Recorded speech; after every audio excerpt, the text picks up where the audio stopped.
invite him in. Welcome, Hunter. Hey, what's up, guys? How you doing? Hey, Hunter, how we doing, buddy? Hey, I'm great. Thanks for having me, guys. Can you hear me okay? Yeah. I'm excited, Hunter. These are my podcast co-hosts. This is Jake and Anthony. What up?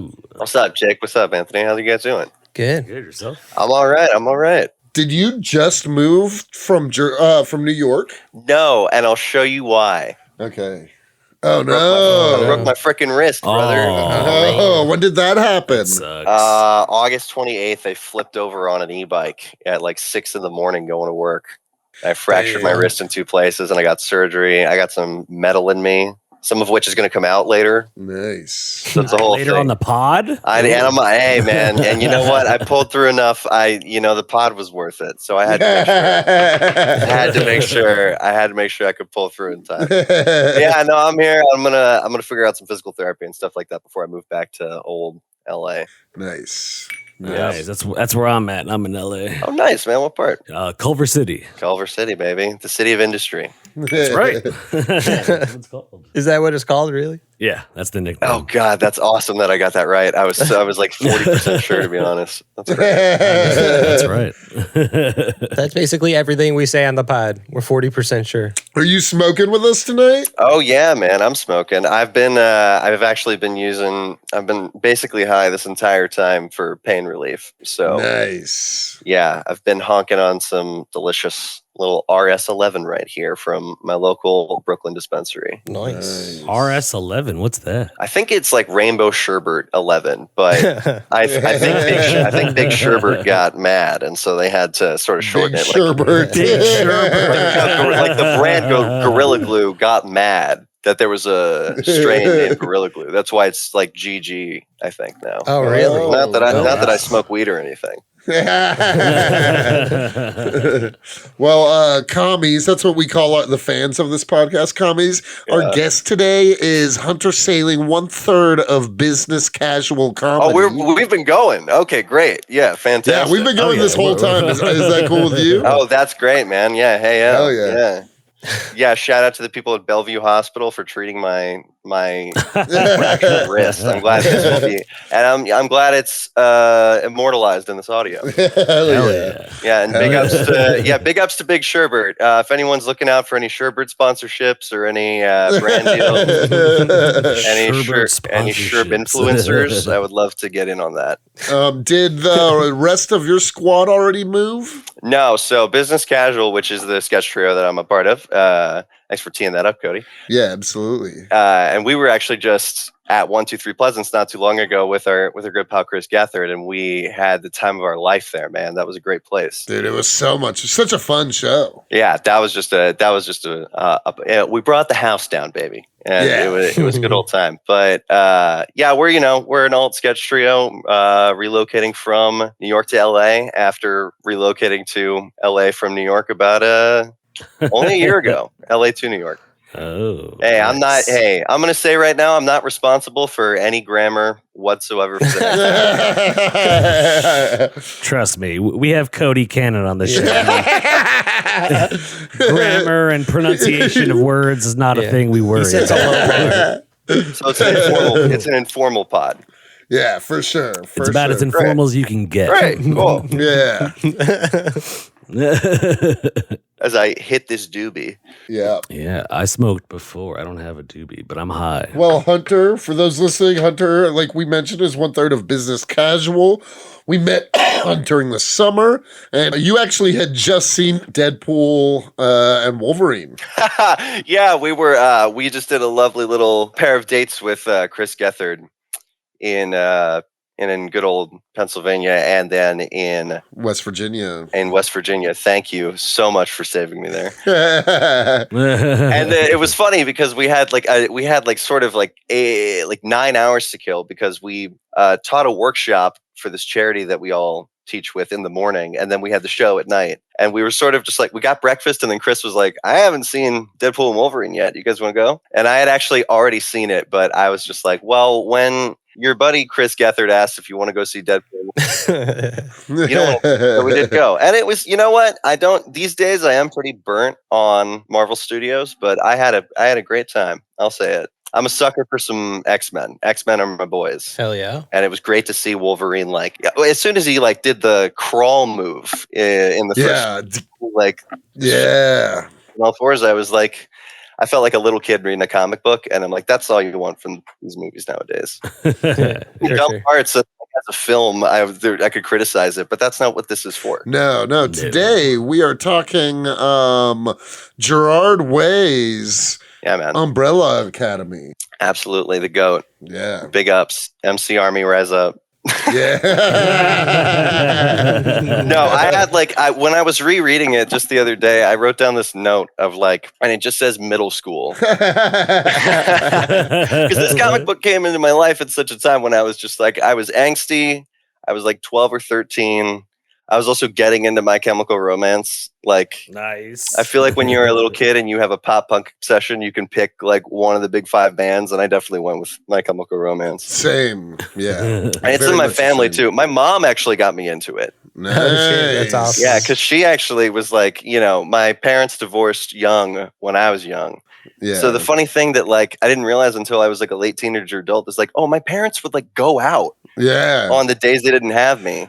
Yeah. And one of those times, my mom actually went to one of the shows from the 3 Cheers tour and got a concussion. Nice. And I was like, oh, that's why we had to skip a weekend with mom, because she was laid up. Yeah. But yeah, this comic is very important to me personally, because it's just one of those things where I feel like whatever comes into your life when you're 12 and you're 13 and you really latch onto is always going to be a part of your personality. Full disclosure, I still definitely listen to a lot of My Chemical Romance. I'd say they're probably, if we have to say a favorite, I'm they're probably my favorite band, which is insane to say out loud, but it is. I'm it just made such an imprint on me in suburban San Diego, where I was growing up. San Diego. Yeah, the perfect place to get a little emo when you're a teenager. Yeah, oh my for God. Sure. I was just going to say, I definitely attached to My Chemical Romance. They were kind of, when I moved from California to West Virginia, they were the band I would put on when I was feeling angsty and sad about it. Oh, yeah, man. And whenever I go to New Jersey to visit my grandma for Thanksgiving and I see the streets there, I'm just oh, I believe that this is where they started. Yeah. I believe that, this can instill, being a teenager here must be insane. You guys on the East Coast are built different. I'll tell you what. You have a melancholy instilled in you that gives you strength that is unparalleled. And it's the tree line, I think, is what it is. It's spooky. The tree line. So, how old were you when you got into comics, bud? I mean, God, I've been reading one way or another. I think I've been reading comics since I can remember. Honestly, my back to big ups to my mom, because she was the one that started me reading Spider-Man and X-Men. Nice. And all some cool superheroes that she grew up on. And then my dad would slide me some cool Mighty Thor comics. Nice. He was a big Iron Man guy. When the 2008 movie that started the whole thing happened, he was the most jazzed man I've ever seen about learning that there was an Iron Man movie being made. Nice. Because I remember him going because we would also go to Comic-Con, because we grew up in San Diego, which was a huge, I have nerd cred if we want to talk about it. But he was we saw it on TV, and I remember him standing up and being I told you it could work. Nice. That's awesome. So there's always been a bit of it surrounding me, and then I had an angsty aunt that got me into some Daniel Clowes. Got me a copy of Ghost World when I was a teenager. Nice. Yeah, some big indie stuff. I definitely started I loved having a healthy balance of vegetables and dessert, so to speak. I would read my indie comics, some nonsense, some non-cape stuff, and then I would blow through 8 Batman volumes in a weekend. But one way or another, I've always been reading comics. And hey, if you're poor, shout out to this website called Hoopla, where all you need is a digital Los Angeles library membership, which you can get anywhere if you're just going to the website. Oh shit. And then there's a whole library of free comics, and a lot of them they keep up to date with. So shout out Hoopla. Truly, I would be especially in financially fluctuating times, I would not be on the meter the way I am right now with comics. Hell yeah. That's Yeah. great advice. Nice. I had never heard of that. Yeah, shout out public service. Get socialist with comics, boys. Let's talk about it. Dude, so for me, even though I knew I would like this comic, I actually didn't ever read this comic. I just kept, every time I would think to order it, I'd be like, I'll get it on the next haul or something like that. Always on the back burner, yeah. Yeah, and so I didn't read this comic until you suggested it. I watched the show first. I knew I was going to like it. The show is really different. Yeah, the show is it's way less cartoony, kind of, you know what I mean? Right. And plus they go a lot more jokey with it. And I was just telling someone, I think that because I read this comic when I was 12 or 13, and it took, from comic book to that TV show adaptation was 12 years. Yeah. And so if I was I wish I watched that show when I was 14, because then I think that show would have become my entire world. Yeah. But I think also I had just had such the idea of the story and the art from the actual comic book. I watched the show before I read this book. How was the jump from watching the story? What did you like more from watching the? I really liked the show until the third season kind of starts to fall off. I was gonna say I honestly did watch the first season and I was enjoying it as a separate thing, and then season 2 I did kind of fall off. Yeah, I didn't watch season 2. Season 2 is okay. It's not as good, but season 3 it falls off, and I didn't even watch season 4. Yeah, I heard it kind of sucked. Yeah, I heard it kind of blows chunks. No. Netflix, please hire me. Yeah, but no, this comic definitely made it. Yeah, it's a bit what was your first impressions reading it for the first time? Oh, loved it. I mean, it was the plot points were very similar to the show. The comic was obviously paced better and more you know what I mean, action packed. Because the first volume is the first season. Yeah, they pretty much do that, and then they pull in a lot of elements from other volumes and stuff like that. If you go on to read volume 2 and 3, which I really, really highly recommend, volume 2 is my favorite out of all of good this to whole know. series. Volume 2 is Dallas. Volume 2 is Dallas. Yeah, that gets into the whole number 5 backstory. Nice. That makes sense because that's kind of like season 2. Oh yeah, absolutely. For those who don't know, number 5 is an immortal man trapped in the never aging body of a 10-year-old child who can fly and he knows kung fu. Let's actually give a little synopsis about the first volume first before we jump into, because I have no idea about number 5 either, because I know there's 7 kids. We only got to meet 6 of them in this volume. Yeah. But let's talk about it a little. Let's set it up for the listeners. Yeah, you could. Do you want to give a synopsis? This was your. Yeah, man. I mean, I'm not looking at no Wikipedia or nothing, but from the top of the dome, it's a Professor X type riff. This man called the Monocle, who's a space alien that's integrated himself as this inventor and grand scientist. One day, there's this crazy event where a bunch of superhuman ability kids are born. And he adopts 7 of them basically to make a superhero team. Yeah. And throughout the ages, it's a sort of riff on X-Men. And, it's about their young years as 10-year-old superheroes. A very goth macabre riff. Also, their powers are bananas and can make you a little queasy sometimes if you really think about it, which is just the best thing to me. And I love it so much. But the grit and the main meat of the story takes place when they're all adults and the Monocle dies. And so it's his death that brings them together, which brings up ghosts of the past of their family and old villains, and also ties together this prophetic promise of end of the world that one of the members of the Academy is bringing back. So it's a lot. But it also, what I love about this story too, is that it honestly is very cliche comic book tent poles. When you want to riff about superhero teams and kid teams and everything like that. There's a world-ending event that they got to stop, and the team has some drama to sift through, and they were all, it's the repercussions of having powers when you're a kid and stuff like that. But then at the same time, it's there are monkeys that are treated as equals in human society, and there's wrestlers fighting giant squids. Yeah. And this man made a teleporting elevator that gets everybody around. And it's very weird gothic riff on X-Men and Team Comics and all that sort of stuff. For sure. Yeah, and I had no idea that's what it was all about, like going into it. Like I watched a little bit of the first season. This was my first time reading it, but the show never did anything for me. Like I couldn't even get through the first season.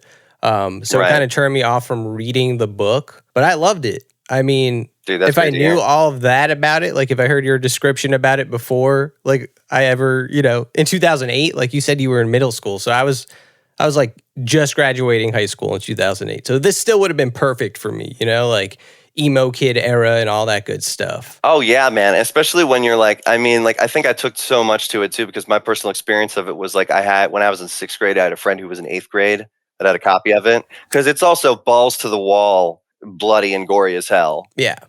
Which, is fantastic. Go comic books, baby. But, like at the time I would like read it out of his backpack underneath a table at lunch. So I read it like I read the first 2 volumes. He would like do me the favor of bringing them to school for me to read at lunch. Like over the course of a week at lunch, I read these first 2 volumes. So it has like a very like special, almost like sacrilegious place in my heart, especially when, it's so much like goth and macabre and bloody and everything. Oh, like dude, that. it's so I love the villain. What's his name? The conductor or whatever his name is. Oh yeah. Yeah. So in the part of the first volume of the 7 children, when the first volume starts, one of them's dead. Yes. From a sort of like alluded to disaster that happened in the past. And there's a statue of him in the front yard of the house, which always happens with Team Comics where there's a house, is there's always going to be a statue of someone that's dead. Cough, cough, the Jean Grey School for Gifted Youngsters. Cough, cough. But, and one of the children, the 7th one, Vanya, she doesn't necessarily have any powers growing up. She just plays the violin. Yeah. And then one of the inciting incidents of the comic book is this like doomsday bringer villain, the conductor, who is this like skeleton face painted, like Dracula dressed orchestra conductor who's assembled it's also so funny because all of this like major world building event is like, it's always mentioned in one sentence and then sort of just like, you got it? Great. We're moving on and we're not mentioning it again. But just so you know, it's like an orchestra built of murderers and thieves and stuff like that. And basically they recruit Vanya because they in the past stole notebooks from the Monocle, like the adopted Professor X type. And they basically awaken powers in her where playing the violin, she can cause chaos and bloody murder. And, just classic final act sort of reveal sort of disaster shit. Yeah. Yeah. It was, I saw the twist coming because of the show. Right. But it's done so much better in the comic. It is done so much better in the comic because it's built up with so much resentment to the family too. Like that's what I just like rereading it again. It really is like, it really hits home that like it really just does that build up of resentment towards the family. So, because imagine being the one kid in a group of 7 that doesn't have any superpowers. You're going to fucking stab one of your siblings when you grow up. At the very least. Yeah, and she ends up like, are we going full spoilers on this? We always do spoilers. Yeah. Okay, fantastic. Yeah, because she fully rips out her sister's throat with one like little. Yeah, that was really cool. Yeah. Which is way more brutal than the show of what she does. Yeah, what is it? It's like I don't even know. It's just sort of like a beam that hits them, right? Yeah. It's like, but also like when she cuts the throat in the show, it's not nearly as gory. Oh no, it's a full like splat. It's just like a slit. Yeah, she doesn't like rip it out in the show. Well, she also completely splits the conductor in half. Oh, with playing one note. Yeah. Full black bolt, like just one. Yeah. And then splits the man in half. But don't forget, like she's cutting the rumor's throat of all people. Yeah, right. Whose power is to talk. Right. Yeah. So one of the siblings, her power is that the if power she of says, suggestion. Yeah, if she says that she heard a rumor about something, that something will come true, which is insane. And the restraint on this child is honestly that's why she's always been my favorite character. And I think straight up, she's been one of my favorite characters because she is so interesting, especially in the fact that this is explored later on in volumes that I won't really get into, but it's like, especially at the start of this comic, we find her that she just left her husband and child. Yeah. And that just makes you wonder in the first place. It's just like, if you can suggest anything, it is like, what is the genuine nature of any relationship you have in your life? Yeah. Which happens with Space Boy, the monkey boy. Yeah. One of the boys had super strength. He got in a space accident, and his dad put him in the body of a monkey, like any good father would. Yeah. The 90s, man. Come on. Is that when this book came out in the 90s? No, this came out in 2000. I think 8. Yeah, 2008. Yeah. Okay. Oh, it came out in 2008. So thanks, Obama. This is a good comic book. There you go. Wait, so there's 3 volumes of this, right? There is 3 volumes, and there was a pretty quick turnaround between the first 2, but it took 10 years for Gerard Way to put out the second one. You know, his band broke up, and he had to do some stuff. What band was he in? My Chemical Romance. My Chemical Romance. That's why we were talking about it. I did not. Sorry. No, we were just riffing about our favorite bands, man. No, but yeah, the lead singer of My Chemical Romance is who wrote this comic. Yeah. Oh, I did not. Okay, I did not know that. Yeah. Straight up. It's a good one. Yeah. It's a real cool little fact. Like, did you know that Jared Leto also wrote some issues of Batman? I didn't know that. God. Well, was this before he played Joker in Suicide Squad or after? It is a lie, so thankfully we don't have to. I was gonna say, I thought you were gonna say that My Chemical Romance wouldn't exist without 9/11 happening. That's the fact that I always love to whip out about it. Yeah, for sure.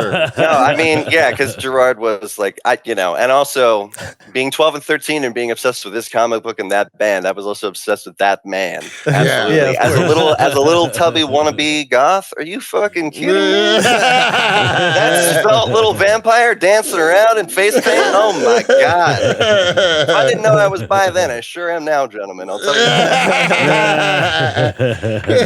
Thank you very much. No, but I always love whipping out to the fact that it's like he was pitching a show to Adult Swim that they rejected because it was too like close in style to SpongeBob at the time. They didn't want to compete. Oh, weird. Wow. Yeah, and then that happened, and then pretty closely after that, he was on his way to work and just saw 9/11. And then, I think seeing that'll be like, you see that and you walk away, and it's just like, I might as well just do what I want. I should make it happen. Whatever it is, I should make it happen. Yeah. Yeah. What better motivator than 9/11? Really? Yeah. Yeah. Oh my God. 2 9/11s.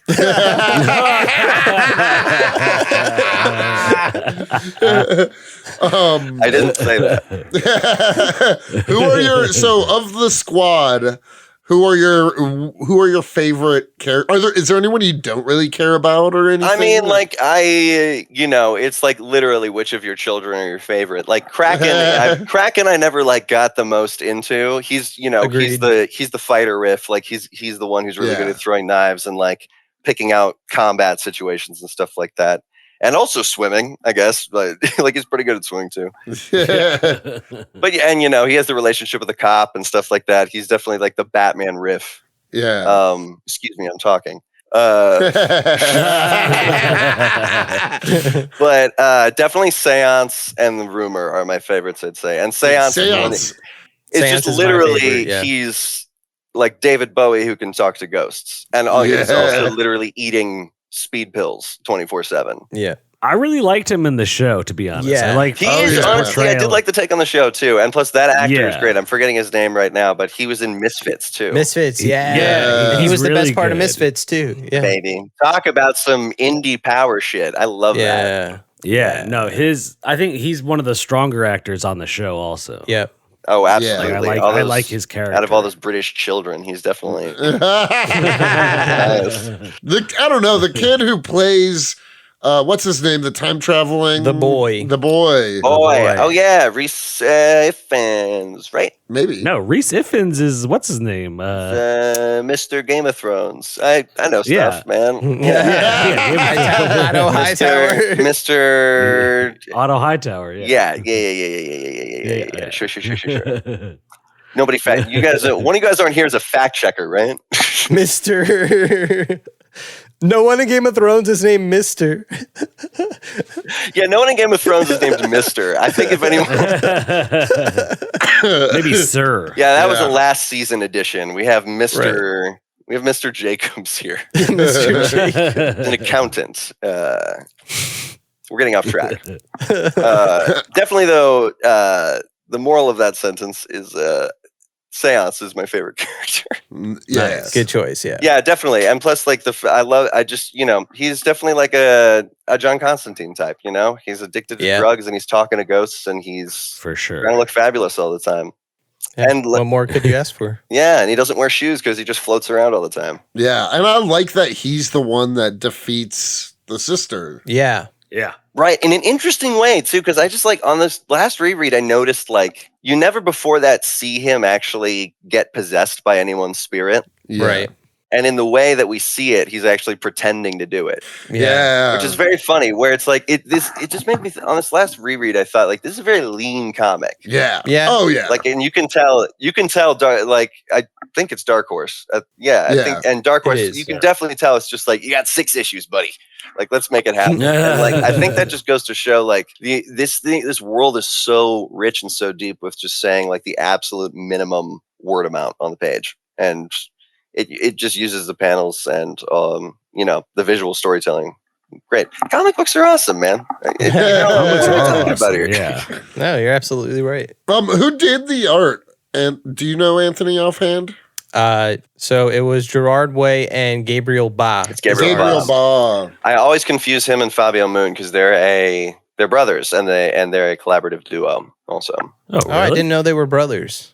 Yeah, you know, the funny thing is I actually met both of them I had gotten my way into the Comic Book Legal Defense Fund party at a Comic-Con Okay. Nice. one time, which is very cool. It's a very good cause. Donate to it if you can. And like there's a lot of like comic book artists and like creators there, and they were both there. And Nice. you know, I was really just like, I'm not, you know, I really believe with like celebrities and people, just leave them alone. And if anything, just say like, hey, appreciate what you do. I'm a fan, and let them be. And if they want to talk to you more, maybe let them talk. You know, who knows? Yeah. But I was like, I'm just gonna go say, hey, what's up? Thank you very much. Like I've been reading your stuff since I was a kid, and I did. And I got nothing. No words back. Just like a sort of just like nodding stare and sort of like, well, like just a nod that said like, well, thank you. We're done here. Yeah. Don't meet your heroes. Never meet your heroes. No, 22-year-old me slinked away. Then, because I had never really I had just read their stuff and read interviews with them. And then when I looked up interviews with them, I realized like, oh, they don't really speak English. They both speak Spanish. Nice. I had no idea what you were saying. He was actually quite polite. He was pretty nice about it. He just had no idea what you were saying. Yeah, that's so funny. Yeah, the art style definitely was like the first one that I latched onto as like I'm a fan of this artist. Nice. Like even as a kid, I knew like the artists that I'm supposed to be a fan of, you know, like old Jack Kirby, and like Jock and like Sienkiewicz and stuff like that. But like this is the first one that I found on my own that I was just like, oh, I love this. Like, ooh, these noses look weird. Yeah. Oh, the way he draws, like the way that the background fades in, the foreground fades in the background is cool and stuff like that. And I've always just, you know, gravitated towards their work for that reason. I think just a lot of the things I like about this is I really dug into it when I was a teenager, and it really just made a little imprint on me. And you know, those things that just kind of like steer your taste. For sure. Guess. Yeah. Nice. Yeah. For sure. That's a good one, right? Are you currently reading anything? I actually am.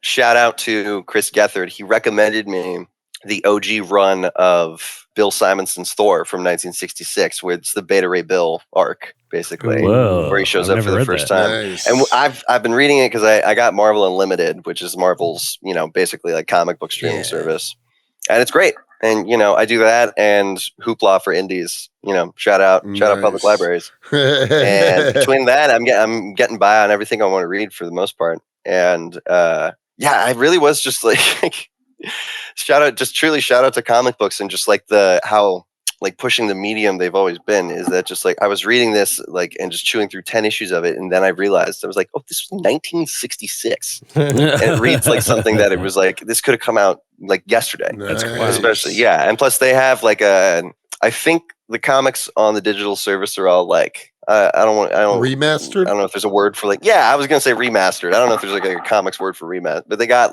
they seem fresh up there. Everything's popping in a really good way. Nice. Yeah, so I've been doing that, and then I just read Black Hammer. All that. Ooh, yeah. we've done the Black Hammer. Dude, talk about team riffs, man. Yeah. I love a riff on a team that's saying something about comic books at large. Yeah, for sure. It's true. Storytelling at large, which is so fun. Nice. But yeah, like this I definitely suggest that you guys keep reading this comic too. Oh, I mean, after reading the first volume, I was like, I knew I was gonna like it. When I was got back into comic books, I was like, I need to get that. And then I just kind of didn't for some reason. But I always knew I was going to love, I love My Chemical Romance. You know what I mean? I love, I didn't know the art style was going to be like this. The art style between that and Black Hammer are honestly, they got kind of similar vibes now that you mention it. Everyone's kind of ugly. No, but I think we said this when we did Black Hammer and some other comics. Like sometimes artists, no matter how good they are, they just draw their people ugly. Just do not want to fuck any of these comic book characters. No, but it kind of goes back what you were saying about the gothic vibe. If it's Dark Horse too, so I imagine if I was reading Hellboy, it would look the same. I think this artist actually, I think Gabriel Bá has done some Hellboy spinoff stuff. I was gonna say, man, for drawing people that dress like vampires, he actually did a BPRD vampire run. He did a 6-issue mini, it took place in the 30s, and it was just priests and cave vampires and stuff. Talk about an aesthetic that I love. I love seeing a vampire with just beady red eyes on a wet cave. Have you read any Philadelphia? I don't even know what that is. That sounds amazing. It's great. It's one of our earliest indie comics that we did, I feel like. Yeah, and sure. we didn't know what it was going to be about. We were just trying to find something, and I think Jake was the one that suggested it. Mm-hmm. Yeah, I found really cool. It sounds pulpy.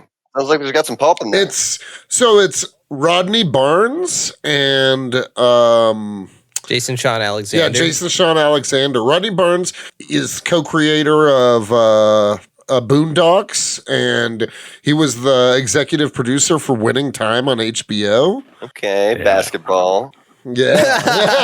That's my reaction to I saw 2 episodes at my friend's house once. All right. But it's his comic, and it's a vampire, cop procedural almost. It's a buddy cop vampire. Vampires Sanford have basic... and Son with vampires. Yeah, Sanford and Son with vampires. At least the first volume is. Yeah, for sure. Yeah. It starts off as a vampire story taking place in the streets of Philadelphia, but then it turns out the founding fathers are involved. Great. They are vampires. It goes crazy. Cool, man. I love John Adams is a vampire. John Adams is the leader. That's fantastic. I love hidden history shit like that. Speaking of vampire shit like that, I loved American Vampire. You guys ever read that? Oh, some of it, not all of it. Yeah. I went deep into that. Oh my god. Me too, man. Scott Snyder. Yeah. Oh my god. Let's talk about a guy. Let's talk about Scotty Scott fucking Snyder. I can't believe I'm saying his name out loud to anybody. No, but he's such a good. For a few years, he was my favorite modern writer. You know what I mean? He was doing American Vampire. He was doing that Batman run. Just that everything. Batman run. I'll tell you what. When I started having enough weekly money to buy comic books every week, that Court of Owls run was going on. Ooh, yeah, dude, that Court of Owls run is amazing. I got to read that shit as a teenager when it was coming out month by month, and that was truly. I felt like this is what comic books should be. That was really good. So wait, so was the New 52 the beginning of comics for you in a way? Well, I had always gotten issues for Christmas, or I would be out with my dad, and after a movie, we'd see a comic book shop. And, I was into Yu-Gi-Oh! And Magic the Gathering, stuff like that. So I'd always go in and buy a booster pack. He'd get some, my dad was a casual nerd every once in a while. He played World of Warcraft for 3 months, and then he deleted his account because he's like, if I keep doing this, we're gonna lose the house. Which I was like, I should play this game. And then I lost 3 years of my life to that game. So thank God I wasn't in charge of a mortgage. I would have traded that shit for some gold. But we would always like pop into comic book shops, and it was a very casual thing. But when I was, God, what year was the new? It really was the new 52 coming out. Yeah, that was like 2011. Yeah, it sort of like really clicked in my brain. Like, I'm gonna care about comic books. Like, let's do it. Like, let's really like go to the shop every month and like let's get a pull list going. Awesome. So I had some good stuff, and Marvel was also in a bad state then, and they were really chasing DC's heels in terms of comic sales. So they were also doing a reboot at the time. So I was getting in on some of those. Right. There were some great. Ever as good. Like I definitely was always like as a kid, like I was a fan of like a lot of Spider-Man stuff and Marvel in general with like cartoons and stuff like that. But I've always been like more of a DC reader in terms of like a grown up. Jake's the DC guy, which I like both. I think there's just like some things I like from both of the big two, but I think my fave genre is probably like indie. You know what I mean? I can't care about, you know what I can't care about anymore? A goddamn tie-in event that cuts everyone's story arc short. And you gotta fucking get 18 issues to fully understand, and it just gets in the way of everything. Yeah. Dude, and they also like just don't be, I feel like the big events just don't be hitting like they did a long time ago. You know, you read the classic ones from like 2010 and past, and they're just like these huge things like House of M, the first Civil War, Infinite Crisis, you know what I mean? House of M gave me a dangerous taste in women, I'll tell you what. And Umbrella Academy gave me a dangerous taste in men. I think the last big one that I loved, and shout-outs to another one is Jonathan Hickman, because Secret Wars, dude, like that. That was big the best fusion. One. You know, and they said they never combine the old. There's some quote from somebody at Marvel exec in like the mid 2000s when they're like, "If we ever fuse the Ultimate Comics universe with the main one, you know that we'll have run out of ideas." And then they did it, but it was great. It was fantastic because they really slashed and burned that universe and took Miles Morales and the Maker and no one else. Also, if you're listening, you don't know what we're talking about, there's Wikipedia for this. Imagine, I can't, like, if I try to explain who the Maker is right now, we're gonna lose like 20 fucking minutes. Dude, did you read Jonathan? We talked about it before, Jonathan Hickman's Krakoa X-Men run? Let me fucking tell you. I've always loved the X-Men. They've also been an exception for me. I've always I wasn't buying issues, but I always made sure to like for Christmas and my birthday, like if I ever got a Amazon card or a Barnes & Noble gift card, shout out Barnes & Noble comic book section. Right. I'd always be getting X-Men. What is it? Astonishing X-Men, that Joss Whedon run. Great run. R.I.P. his reputation. But that comic book is really good. Yeah. It made a really good made a really good impression on me. And I was reading Krakoa weekly. Because of Hoopla and because of other ways, which I'm sad to say, but I comic book creators need money, but I don't have any to give. Anyways, the Krakoa arc, I was so sad to see. That's just another one for me. Like that's one that as soon as Hickman left, that they just fully were like, it's done. Krakoa's ending. Let's get rid of this fantastic mutant island and everything that it worked up to. It was just the coolest retcon to me. Like everything was so creative. Yeah. Like I loved it. The island being able to rebirth everybody didn't feel cheap, which is crazy for something like that in comics to say that a rebirth doesn't feel cheap. For sure. Which it felt so unique and so fresh. I loved that every minor X-Men of like the last 10 years really got their way to shine. Yeah. Like Armor is a main character because of that series now, which is bananas to me. Yeah, Armor's awesome. Yeah, Armor's great. Cypher's great. Shout out to Cypher. Cypher's rules. Yeah. No, I love that whole thing. I loved. I love whenever Professor X and Magneto work together. I'll say it. Love Me to too. see it. Yeah, for sure. See it, man. Yeah, the whole mutant council was just such a cool concept. Oh, the Mutant Council oh my God, bringing in everybody from every walk of it. I loved Apocalypse being in it. I was just gonna on say, it. yeah, we have Awesome. like Lord Blood and Apocalypse and Emma Frost in like these Yeah. insane, and it worked.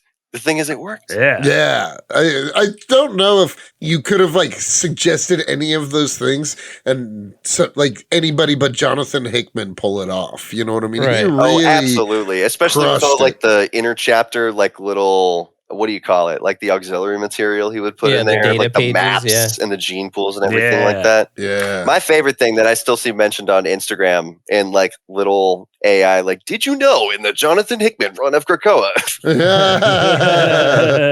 People always point this out. And it's my favorite detail from that run there's a map in one of those issues because the Summerses and Jean and Logan all live on the moon Yeah. Yeah. with Scott's alien father, his alien pirate father. It's fantastic. But in the map of it, Jean's room is in the center, and to the left yeah. through a door is Scott's room, and to her right through the door is Logan's room.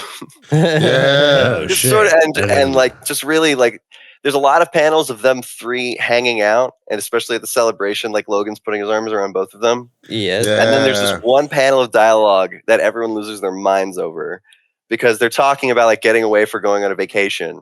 Like, could you Yeah. imagine the X-Men going on vacation? And Logan Wolverine was like, yeah, genie in a bikini. And whoever he's talking to goes like, Scott in a Speedo. And Logan Yeah. goes like, yeah, that's not half bad either. Yeah. Everyone's like, oh, look at this. Yeah. Hickman Yeah, basically the saying just throuple. like, oh yeah, they're all cool with each other and they fuck. Yeah. And Logan's bi. Yeah. And the feral lumberjack is bi. It's the Yeah. That's what the caption box says.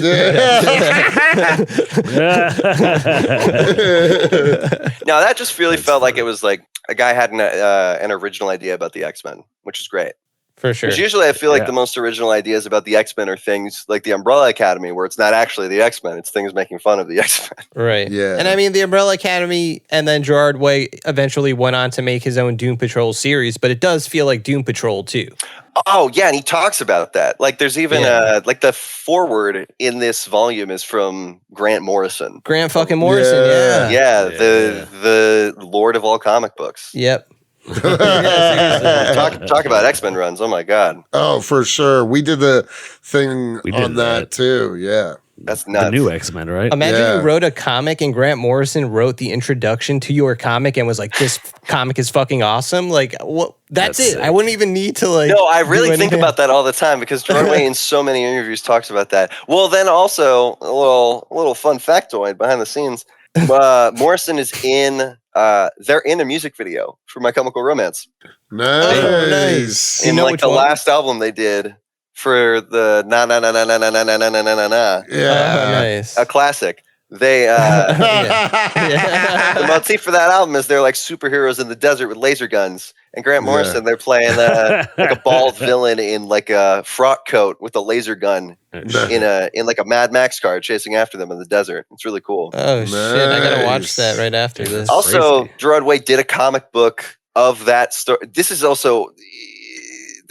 in the weeds. What is that? where Is we're that getting. like Let's get into Fabulous weeds. Killjoys? Is that what Yeah, it's The called? Secret Lives of the Fabulous Killjoys. And I know that because I'm Whoa. I don't know, man.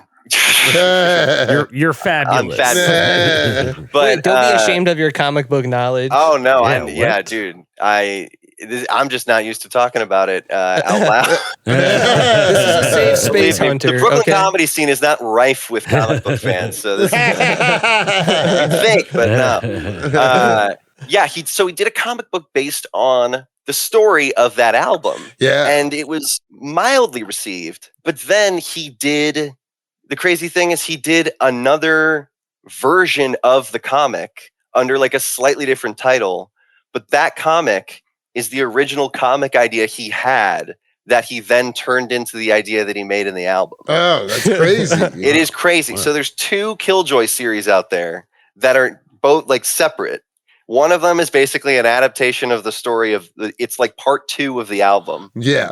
And then the other one is like taken from his sketches and notes of like the draft 1 ideas of an idea that became the Okay. album. And is that Nice. one better? Do you like that one more? The second one's better, I will say. Okay. Yeah, Nice. that one's a lot better. It reminded me of I think Dark Horse. I think Dark Horse also did this.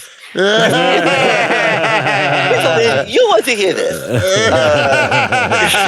I have a Dark Horse fact to relate me to now. No, a couple years ago, Dark Horse did they did a comic book adaptation of George Lucas's original script for Star Wars, where like Yes, I've Han read Solo that. is an Yeah. alien, Oh, wow. and Chewbacca is like a squid guy, Nice. and other bigger details. But yeah, it's called The Star Wars. yeah, What? we love a good Yeah. the. Yep. That book is hard to find, though. I've been looking for it. There's also something read. Is it? Great. Yeah, it's Yeah, cool. it's not It's the like best. it's fun, but it's just like this is the first draft. It's a good point. It is a cool it's very cool that exists. Like that's such a great idea. But it is I'm just like, oh yeah, I see why. I see why. Yeah. Good job, George. Right, this was back when he didn't just have yes men around him. There's also something like that for Planet of the Apes, like the original Rod Serling screenplay. Someone made it. Yeah, but I can't find that book anywhere. Imagine you're on a planet of apes. That's all I got for Rod Stewart. So when we discuss comics, Right. we always rate it at the end. Okay. It's on the scale is 1 to 6 Joe Pesci's. Okay. Where does that come from? I think it just came to us when we were stoned at one point. in All time. right. Hey, brother, that's all the justification I need. All right. You think Joe Pesci reads comics? Probably not. Yeah, I don't think I'd say so. No. Hey, you ever read But he Mouse? did put out a rap album, so you never know. Put out Yeah, a rap did it? album? Yeah. Yeah. Like Wow. back in like the 80s or 90s or something, wasn't it? 90s. He put Yeah. out a rap Is it album. what I think yeah. it is? Like, is it? I'm Joe Pesci, and I'm here to say I love being It's Italian like, every of day. course, yeah. It's like him talking about being a wise guy. Oh It's my like, God. Yeah. Wow, that's crazy. That sounds like a 30 Rock joke. it's a real thing. I mean, if you want to go deep in the weeds on Joe Pesci, like he started off as a singer, like a Frank Sinatra type singer. So he has albums. You could go on Spotify actually and just look up Joe Pesci. You'll find his rap album, but then you'll find him singing like My Way and like Beatles When he's covers. like 9 years old, right? No, like he's like probably in his like 20s or something. Oh, because I read something one time that he was a child singer. I'm sure everyone's riveted maybe. by this information. Yeah. I think Joe Pesci was a child singer. Don't quote me. But maybe, I don't know. I don't care. Okay, out of 6 Joe Pesci's, great. I'd say, Yeah. for me personally, I give it a solid 5 Joe Pesci's. Nice. A Ooh, gentleman's nice. five. Gentleman's Five. Gentleman's okay. 5. It's not perfect. It is rough around the edges in a lot of ways, I agree. but I love it. I think that there's almost I'm a sucker for world building. Yeah. If I could get hired to work on IP, where I like design the cereal boxes and the names of like restaurants in the background and stuff, my God, I would love Yeah. this. Yeah. I would love that job. Too bad you have to work really hard at other jobs for a lot of years.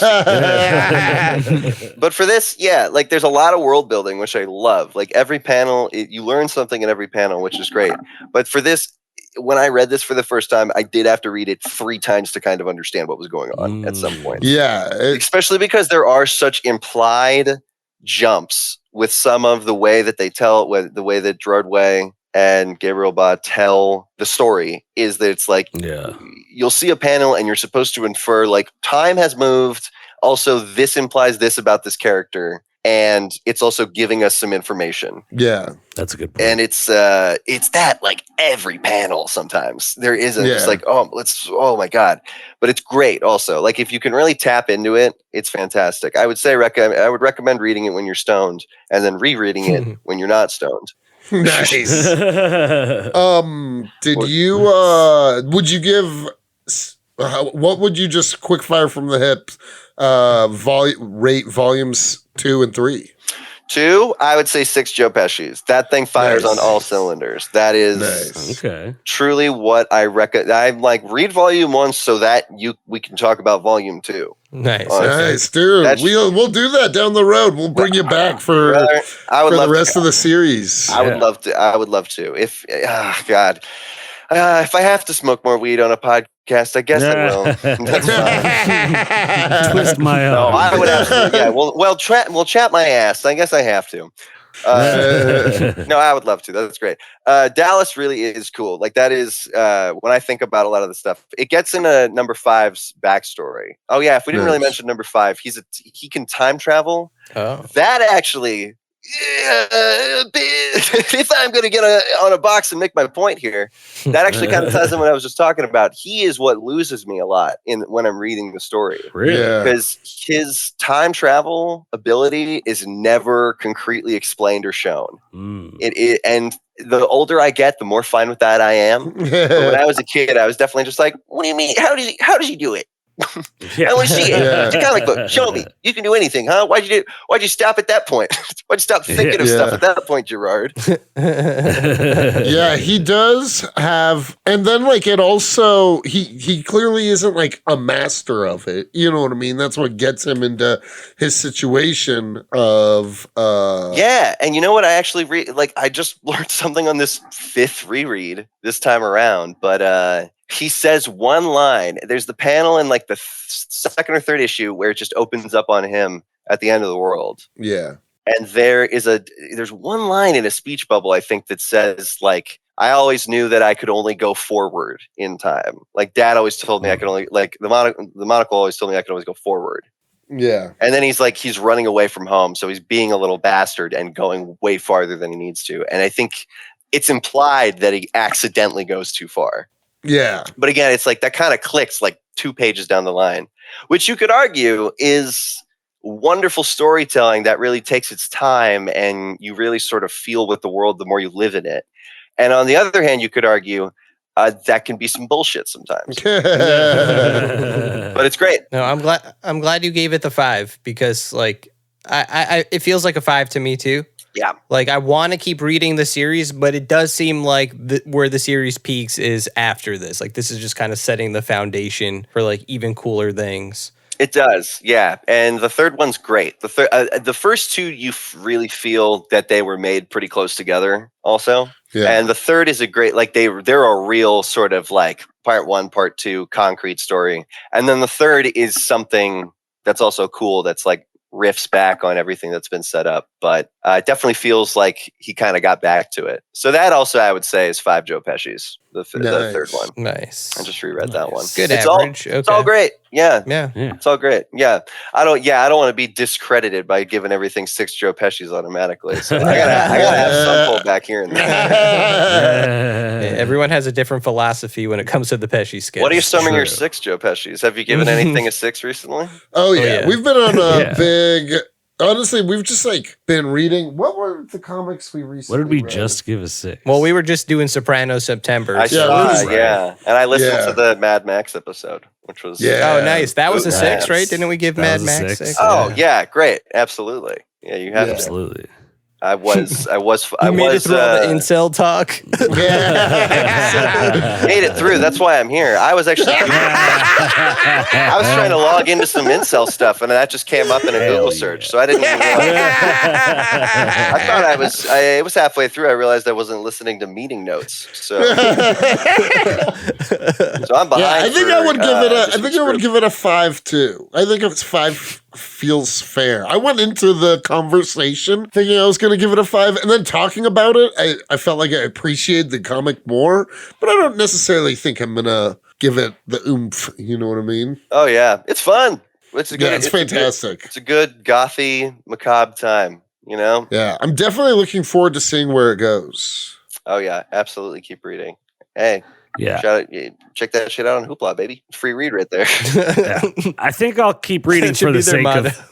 Yeah, I think I'll keep reading for the sake of having you on. I'm going to give it a 5. I can't give it a 6. It was cool. It just wasn't like quite my cup of tea. Oh, absolutely. I remember, talk about reading this in middle school. I remember recommending this to some people that I should not have recommended it to. People that were just like, "Is this the stuff you read?" And I'm like, "Oh, no. Like, no, I'm not going to do anything. Like, we're cool."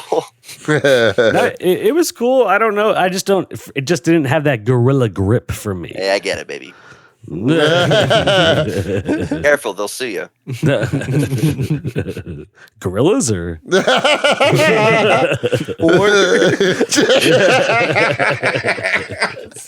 there's some angry MILFs outside.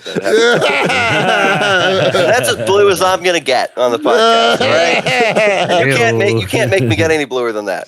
nice. Yeah. No, but it's a great read. I recommend it to everybody that's getting into weird stuff. It's a great step into some indie stuff, especially if someone likes superhero comics. Yeah, for sure.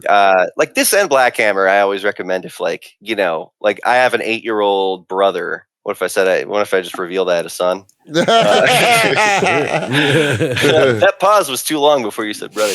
I have an 8-year-old brother and he's starting to get into comic books and stuff like that. And I definitely think like when he's 12, I'm going to hand him like Black Hammer and stuff like this. Cause I already have him reading some like classic X-Men and some other stuff like that, which is really fun. And some Spider-Man too. Nice. Every kid loves Spider-Man. Oh yeah. Of course. Yeah. Oh yeah, definitely. Kids love Spider-Man. Like, hey buddy, if I know one thing, do you have any comedy things to promote right now, or are you just straight recovering these days? I'm just straight recovering I'm on a little bit of a break myself. Definitely, I will plug the show we're usually a part of, Stamp Town, that our buddy Zach Zucker runs. That's always happening in Los Angeles and New York. So look at Stamp Town Instagram. Business Casual. Me, Corey, and Jeremy, we're always a part of that. Check us out on @Business Casual Comedy. We have some sketches online that are coming soon, which is going to be cool. And then we are relocating to LA, so we're going to be doing some shows out there in January. So stay tuned for that if you're in the area. And then we have some other stuff that I can't necessarily talk about yet, but I am excited about. Which is true, but I feel like everybody says that on a podcast, but I'm not lying about it. Well, whenever you are able to talk about it, that's when we'll want to promote it. That's when we'll have you back to do volume 2 of this. Great, man. That'd be awesome. That'd be fun. Fuck yeah. Hell yeah. That would be awesome. Well, dude, thanks for coming on. That was a lot of fun. Guys, thank you so much for having me. Thanks for talking comics and Chronic. Yeah. And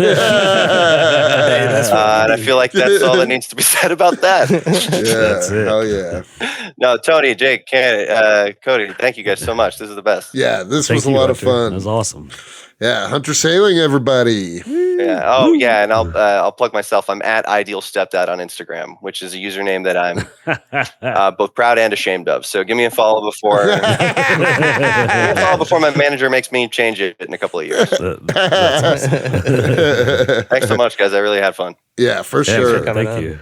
Hi, you're listening to Comics and Chronic, and I'm Jake FH. I'm Cody Cannon. And I'm Anthony Iannaccio. And you can tune in every Thursday to hear new episodes of Comics and Chronic. And make sure to follow us on Instagram and Twitter @ComicsNChronic. That's comics, the letter N, Chronic. We'll see you guys next week. Woo! Peace.